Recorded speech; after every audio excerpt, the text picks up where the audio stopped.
It means a lot, especially during Black History Month. He was the first African-American here to have a scholarship athletically. I think it's something that we really need to look back and say, like, that was a great thing. Charlie Scott leading this big resurgence he's had 22 points so far. Well, Charlie Scott was the first African-American basketball player here in North Carolina. Charlie was a junior my freshman year and was the most amazing basketball player I'd ever seen. Here's Tuttle to Scott. Scott into the lane, up for the shot, and it's good. Actually, when I became head coach, my first call was from my pastor at the Binkley Baptist Church, it's an American Baptist church, and we had a black associate minister. But he said, you know, your first church duty, forget being the director of student affairs, is to find an African-American basketball player for the University of North Carolina. He was a man of some courage because he was willing to take the lead in voicing support for many controversial issues. And it occurred to us that one of the things that had not been integrated during the 60s was the white basketball team. Every other school I had gone to, the coach said, I'll pick you up at 1 o'clock. I'll pick you up at 2 o'clock, you know, from the hotel. Coach Smith asked me to go to church with him, made it more personal. None of them ever put me in their agenda of a personal matter. It was, I mean, and I always felt that way. I was a basketball player to them. To see the South in the 60s is to see a society where I would never be thought of as a human being. I had no relationship with my teammates. My college experience was not a college experience because the things that made North Carolina, my teammates could not enjoy with me. I could not go to fraternities with them. I couldn't go to parties with them. We couldn't hang out together. We had nothing in common. I played basketball at North Carolina. Charlie Scott, Jim Delaney, and myself were freshmen here in 1966. Scott has the rebound. Fast break up the 80 Fogler. He's going to go all the way, and it's good. I came from New York. I'd never been away from home. I was trying to survive on a daily basis, and to some degree, it is embarrassing to say I had not a real good indication or feeling of what Charlie Scott was going through until more toward my senior year. They never interacted with a black person before on an intimate basis. It was new to them. I never interacted with a white person before. My first year, I made basketball my life.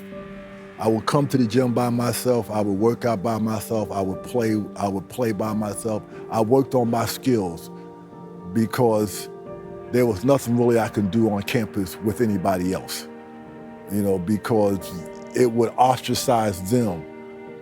None of those players had relationships with blacks before. I knew what I was getting myself into. I knew I wasn't coming to a school where integration was a part of this society. I knew that there were a lot of people who would dislike me. But it was the civil rights era, and responsibility was something that I really understood. Here's the most valuable player in the tournament, Charlie Scott, coming out to receive the trophy of Roy Clarkston, athletic director at North Carolina State University. 3 years of playing basketball at North Carolina, I never felt happy about something. I always felt relieved that I was able to get through what I had to do. I never got an opportunity to really enjoy what I was doing. I scored 40 points in the championship game against Duke and went back to the hotel that evening and just felt relief. Charlie's got the circle up for the shot, and it's good! And the ball game is over. North Carolina has won 87-85. Phenomenal Charlie Scott, the great Scott. He did it again. The sports writers pick the player of the year. So they chose John Roach. It was something at that time that really bugged me because it showed that there was bigotry in the way the voting had taken place. The thing that bothers him is not being on the all-ACC ballot from about 5 or 6 writers, and I just would have to believe they don't know basketball. I don't think it's the difference of black and white. I certainly hope it's not, although it's permeated our society, and this problem has, and we hope that's improving. But I can't see how anyone could have left Charlie Scott off as one of the 5 best basketball players in the ACC. There was a lot of whites that were waiting for me to do something where they would say, see, I told you these blacks were going to mess up our university. One of the things people never even knew, Coach Smith took away something for me because they used to play Dixie here at Carolina, before the games. A lot of blacks wanted to know, what was I going to do when they played Dixie? Well, Coach Smith took that away because what he did, and people never even noticed it, the team would always go back into the locker room right after we finished warming up. At the same time, they would start playing Dixie. So I never had to deal with Dixie being played on my home court.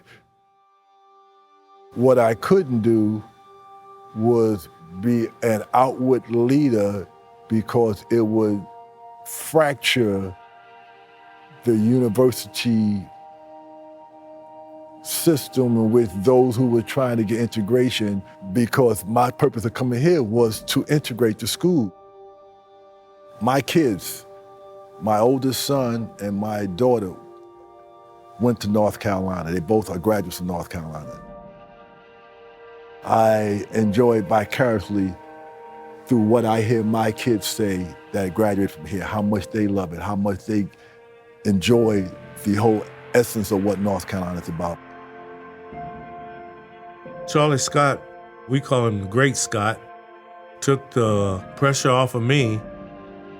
He paved the way. They always say you look at a person, how they handle tough things in their lives. And the things that he went through, I don't know if I could have done it. He made things much easier for myself and Phil Ford, Michael Jordan, James Worthy, all those guys, by what he went through and how he handled his time here at Carolina. When I really think about it, we're not that far removed from it. I think that it's one of those things that tries to be brushed off into history like it was maybe 100 years ago, but it wasn't that long ago. He was a trailblazer for the barriers that was set up against African-American athletes at that time, and just a fantastic basketball player that had a tremendous impression on Roy Williams. Many, many years later, when our first child was born, I named him Scott out of my memories for what Charlie Scott did on the basketball court.